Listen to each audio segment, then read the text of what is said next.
လာမင်းဤရိတ်ချီနှင့်နှလုံးသားဖြူစင်သူအဲလီနာရှေးဟောင်းတော်အုပ်ကြီးရဲ့အစွန်ဖျားမှာအဲလီနာလို့ခေါ်တဲ့မိန်းမပြိုလေးတစ်ယောက်ရှိခဲ့ပါတယ်။သူမဟာတခြားသူတွေနဲ့မတူဘဲထူးဆန်းတဲ့ရုပ်သွင်းရှိပါတယ်။သူမရဲ့ခန္ဓာကိုယ်ဟာလူသားမိန်းကလေးတစ်ယောက်လိုဖြစ်ပေမဲ့နာရွက်တွေကချွန်ချွန်လေးဖြစ်နေပြီးလက်သေးတွေကတမာကာမျက်လုံးတွေကတော့လာရောင်အောက်မှာရွှေအိုရောင်တောက်ပနေတတ်ပါတယ်။သူမဟာဝမ်ပလွေတစ်ပိုင်းလူတစ်ပိုင်းဖြစ်နေလို့ရွာသားတွေကသူမကိုမိစ္ဆာမလို့တတ်မှတ်ပြီးဝေးဝေးကရှောင်ကျဉ်ကြပါတယ်။အဲလီနာဟာလူတွေရဲ့ကဲ့ရဲ့မှုကိုခံရတိုင်းစိတ်မကောင်းဖြစ်ပေမဲ့ဘသူ့ကိုမှရံမမှုခဲ့ပါဘူး။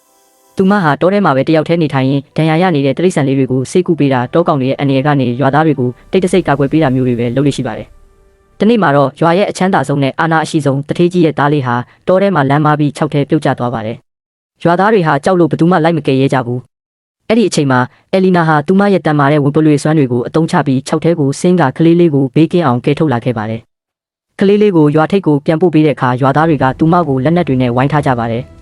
ဒါပေမဲ့ကလေးလေးကငိုယိုပြီးပြောပြခဲ့တယ်ဒီမမကသားကိုကယ်ခဲ့တာပါ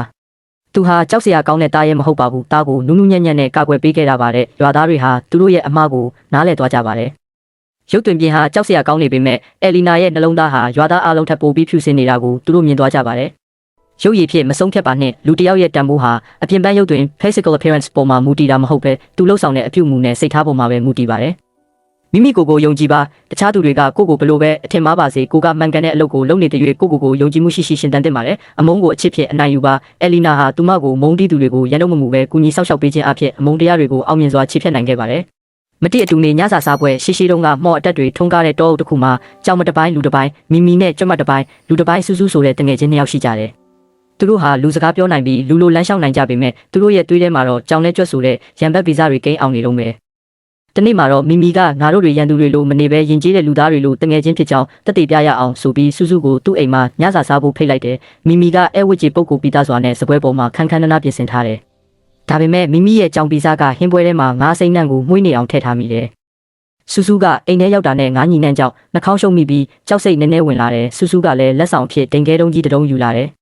ဒါပေမဲ့စုစုကဒိန်ခဲကိုကိုက်စားနေတဲ့အတန်းကျွတ်ဆိုတာကိုကြားလိုက်ရတဲ့အခါမိမိရဲ့နံရွက်တွေကထောင်ကနေဖြစ်သွားပြီးလက်သေးတွေကအလိုလိုထွက်လာတော့မလို့ဖြစ်သွားတယ်။ညစာစားနေရင်စကားတွေပြောကြပေမဲ့နှစ်ယောက်လုံးကအညိုတေးတွေရှိနေတယ်လို့ပဲမိမိကစူးစူးရဲ့လှုပ်ရှားမှုတိုင်းကိုအငမ်းမရစိုက်ကြည့်နေတယ်။ကြောင်ကကျွတ်ကိုချောင်းတဲ့အကျင့်စူးစူးကလည်းမိမိလက်တစ်ချက်လှုပ်တိုင်းလမ်းဖြတ်ပြီးစပွဲအောက်ငုံသွားတယ်။ကျွတ်ကကြောင်ကိုကြောက်တဲ့အကျင့်နောက်ဆုံးမှာတော့စူးစူးကဟင်းရည်တောက်ရင်ဇုံးကိုလွှတ်ချလိုက်တဲ့အခါမိမိရဲ့စိတ်ကမထိန်နိုင်တော့ပဲဟူခနဲ့အတန်ပြုတ်ပြီးစူးစူးကိုခုံအုပ်ဖို့ပြင်လိုက်ပါလေရော။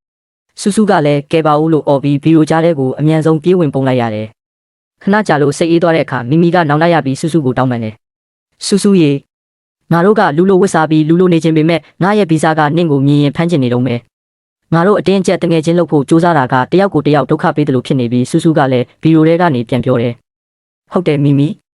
ငါလည်းနင့်ကိုယုံချင်ပေမဲ့နင့်မျက်လုံးတွေကိုမြင်ရင်ငါနှလုံးခုန်တာရက်မတက်ကြောက်နေရတယ်ငါတို့ကအဝေးကနေပဲမေတ္တာထားကြတာပိုကောင်းမယ်ထင်တယ်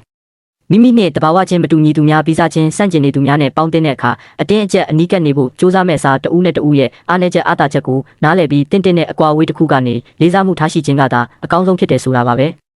အထက်ပိုက်ကုန်းတွေကအာရခရှိတုန်းကတောနက်ကြီးတစ်ခုရဲ့အစွန်မှာအာရခဆိုတဲ့လူငယ်တစ်ယောက်ရှိတယ်သူဟာထူးခြားတဲ့ကျိန်စာတစ်ခုကြောင့်ခါအထက်ပိုင်းကလူခါအောက်ပိုင်းကတော့ရှစ်ချောင်းထောက်ပင့်ကူကြီးတစ်ကောင်ဖြစ်နေရှာတယ်သူဟာအရန်တော်တဲ့ရက်ကန်းသမားတစ်ယောက်လည်းဖြစ်ပါတယ်သူ့ရဲ့ပင့်ကူခြေထောက်တွေကနေထွက်တဲ့အမြင်တွေဟာစိန်ထက်ခိုင်မာပြီးရွှေထက်တောက်ပါတယ်ဒါပေမဲ့အာရခမှာအရန်ဆိုးတဲ့စိတ်တစ်ခုရှိတယ်အဲ့ဒါကတော့နှမျောတွန့်မှုပါပဲအာရခဟာသူ့ရဲ့လှပတဲ့အမြင်တွေကိုဘယ်သူမှမပေးဘူးသူကိုယ်တိုင်လည်းမဝတ်ဘူးတော်တဲ့ကတရိတ်ဆန်လေးတွေကအေးချမ်းတဲ့ညတွေမှာခြုံဖို့အစအနလေးတွေတောင်းရင်တောင်သူကပိုက်ကွန်နဲ့ထိုးနှက်ပြီးမောင်းထုတ်လေးရှိတယ်ငါရဲ့အစွမ်းအစတွေကငါအတွက်ပဲတခြားသူတွေနဲ့ဘာမှမဆိုင်ဘူးလို့သူကအမြဲကြုံဝါလေးရှိတယ်တနေ့တော့အာရခဟာသူ့ရဲ့ယတနာတွေကိုတခိုးတွေလူမှကြောက်လို့သူ့ရဲ့ကူပေါဝါကိုပင့်ကူမြင်တွေနဲ့ထပ်ပိတ်ဆို့လိုက်တယ်သူဟာဂူထဲမှာပဲအမြင်တွေကိုထက်ခါရက်လို့ရင်သူ့ကိုယ်သူပိုက်ကွန်နေကြတဲ့ဘ ਹੁ ပြုတ်ပြီးနေထိုင်ခဲ့တယ်။အချိန်တွေကြာလာတော့အမြင်တွေကများတစ်ထက်များလာပြီးဂူထဲမှာနေရလက်မရှိတော့ဘူး။တနေ့မှာတော့သူကိုယ်တိုင်ရက်လုထားတဲ့အမြင်တွေကြားမှာသူ့ရဲ့ပင့်ကူခြေထောက်တွေညှိတွေကုန်တယ်။သူယုံလေအမြင်တွေကတင်းကျပ်လေပဲအပြင်ကနေလာကယ်မဲ့သူလည်းမရှိဘူး။ဘာလို့လဲဆိုတော့သူကလူတိုင်းကိုမောင်းထုတ်ခဲ့ဘူးလို့ပဲ။အဲ့ဒီအချိန်မှာသူနားလဲသွားတာတခုရှိတယ်။ငါဟာတခြားသူတွေကိုပိတ်ပင်ဖို့ပိုက်ကွန်ရက်ခဲ့တာမဟုတ်ဘူး။ငါကအထီးကျန်ချင်းရဲ့ထောင်ချောက်ထဲပိတ်မိအောင်လုပ်ခဲ့တာပါလားဆိုတာပါပဲ။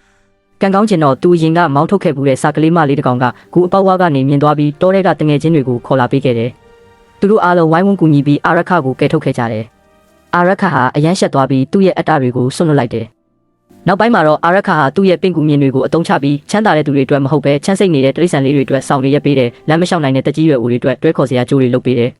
သူ့ရဲ့ခါအောက်ပိုင်းကပင့်ကူရုပ်ဟာမပြောင်းလဲသွားပေမဲ့သူ့ရဲ့စိတ်ဓာတ်ကတော့နူးညံ့တဲ့လူသားစစ်စစ်ဖြစ်သွားခဲ့ပါတော့တယ်မိမိမှာရှိတဲ့အစွမ်းအစဒါမှမဟုတ်ပိုင်ဆိုင်မှုကိုအတ္တအတွက်ပဲသုံးမယ်ဆိုရင်အဲ့ဒီအရာဟာတင့်ကိုပြန်လဲကျုံနှောင်မဲ့ထောင်ချောက်ဖြစ်လာပါလိမ့်မယ်မျှဝေခြင်းကသာလွတ်မြောက်ခြင်းဖြစ်ပါတယ်မိတို့ရဲ့အစော့လွန်ခြင်းမြို့လေးရဲ့တနေရာမှာမိတို့လို့ခေါ်တဲ့လူတစ်ပိုင်းကြောင်တစ်ပိုင်းတတဝါလေးတစ်ကောင်ရှိပါတယ်သူကကြောင်တရွက်ကလေးတွေအမီးလေးတွေနဲ့ချစ်စရာကောင်းပေမဲ့စိတ်ကတော့တော်တော်လေးကိုရွေးတာပါသူ့ရဲ့ဝါသနာကလမ်းသွားလမ်းလာတွေကို၆လန့်တာပစ္စည်းတွေကိုပုတ်ချတာနဲ့လူတွေကိုအမြဲလိုက်ဆနေတာပါပဲငါကချစ်ဖို့ကောင်းတော့ဘာလို့အချော့ခံရမှာပဲဆိုတဲ့အထာနဲ့သူဟာတနေ့ထက်တနေ့ပိုပြီးဆိုးလာခဲ့ပါတယ်တနေ့မှာတော့မိတို့ဟာရက်ွက်ထဲကအမြဲအေးဆေးဆေးနေတတ်တဲ့အဖိုးကိုဦးဆန်ရဲ့အိမ်ကိုရောက်သွားပါတယ်ဦးဆန်ကပန်းအိုးလေးတွေကိုတေချာပြုစုပြိုးထောင်ထားတာပါမိတို့ကတော့ထုံးစံအတိုင်းရွေးချင်စိတ်ပေါက်လာပြီးပန်းအိုးတွေကိုလက်သေးနဲ့ကုတ်တယ်အဖိုးအိုရဲ့ရင်နွေးကြမ်းခွက်ကိုအမီးနဲ့ခတ်ချလိုက်တယ်အဖိုးအိုဖတ်နေတဲ့သတင်းစာပေါ်တက်ထိုင်ပြီးညောင်းနဲ့လှောင်ပြတဲ့ဦးဆန်ကစိတ်မဆိုးပဲပြုံးပြီးငါမြေ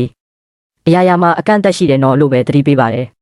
ဒါပေမဲ့မိတို့ကတော့ဂယုမဆိုင်ပဲအဖိုးအိုရဲ့အဖိုးတန်ဆုံးရှားပါတစ်ခွအိုကိုပါမြေကြီးပေါ်ပုတ်ချပစ်လိုက်ပါတော့တယ်အဲ့ဒီအချိန်မှာပဲဦးဆန်ကတက်ပြင်းချလိုက်ပြီးသူ့ရဲ့လှုပ်ဝက်ချက်ကိုထုတ်သုံးလိုက်ပါတယ်တကယ်တော့ဦးဆန်ကရိုးရိုးဖိုးကြီးမဟုတ်ပဲမော်စရာဟောင်းတယောက်ပါဦးဆန်ကလက်ဖြောက်တစ်ချက်တီးလိုက်တဲ့အခါမိတို့ရဲ့ခန္ဓာကိုယ်ကချက်ချင်းဆိုသလိုအေးခဲသွားပြီးလှုပ်ရှားလို့မရတော့ပါဘူးပြီးနောက်မိတို့ကိုလှောင်အိမ်တေးသေးလေးတစ်ခုတည်းထည့်လိုက်ပါတယ်မင်းကတခြားသူတွေရဲ့စိတ်နှလုံးကိုမငဲ့ကွက်ပဲစနောက်ရတာပြောနေတာကိုအခုမင်းကိုဘယ်သူမှမမြင်နိုင်နဲ့မကြားနိုင်တဲ့နေရာမှာတပတ်ကြာပိတ်ထားမယ်မင်းတကယ်နောင်တရမှငါပြန်လွတ်ပေးမယ်မိတို့ဟာလှောင်အိမ်ထဲမှာတယောက်တည်းအထီးကျန်စွာနဲ့အမှောင်ထဲမှာနေရပါတော့တယ်သူဘလောက်ပဲညောင်ခေါ်ဘလောက်ပဲရွယ်ရဘယ်သူမှလာမချောကြတော့ပါဘူးသူစားနောက်ခဲ့တဲ့လူတွေရဲ့စိတ်မချမ်းသာမှုကိုသူကိုယ်တိုင်ပြန်ခံစားလိုက်ရတာပါတပတ်ပြည့်တဲ့အခါဦးဆန်ကမိတို့ကိုပြန်လွတ်ပေးလိုက်ပါတယ်အဲ့ဒီနေ့ကစပြီးမိတို့ဟာလူတွေကိုလိုက်မနှောက်ယှက်တော့ဘူးပစ္စည်းတွေကိုအကြောင်းမဲ့ဖျက်ဆီးတာမျိုးမလုပ်တော့ဘူးစွမ်းရည်တွေကိုလူတွေကိုကူညီတဲ့နေရာမှာပဲအသုံးချပါတော့တယ်ချစ်ဖို့ကောင်းခြင်းဆိုတာတခြားသူကိုနှောက်ယှက်ဖို့လိုင်စင်ရထားတာမဟုတ်ပါဘူးအပြန်အလှန်လေးစားမှုရှိမှသာရေရှည်မှာလူချစ်လူခင်ပေါများမှာဖြစ်ပါတယ်ခွေးနာရွက်လေးနဲ့အောင်ဟိုးရှိကရွာငယ်လေးတစ်ရွာမှာအောင်ဆိုတဲ့ကောင်လေးတစ်ယောက်ရှိတယ်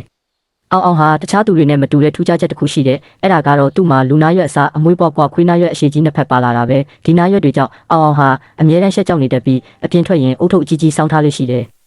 ရွာကကလေးတွေကလည်းသူ့ကိုခွေးနာရွက်နဲ့ကောင်လေးဆိုပြီးဝိုင်းဆက်နောက်ကြတာကြောင့်အောင်ဟာတငယ်ချင်းလည်းမရှိပဲတယောက်တည်းအထီးကျန်နေခဲ့တာပေါ့တနေ့မှာတော့ရွာထဲကိုတခိုးတွေဝင်လာပြီးရွာသူကြီးရဲ့အဖိုးတန်ရွှေအိုးကြီးကိုခိုးသွားကြတယ်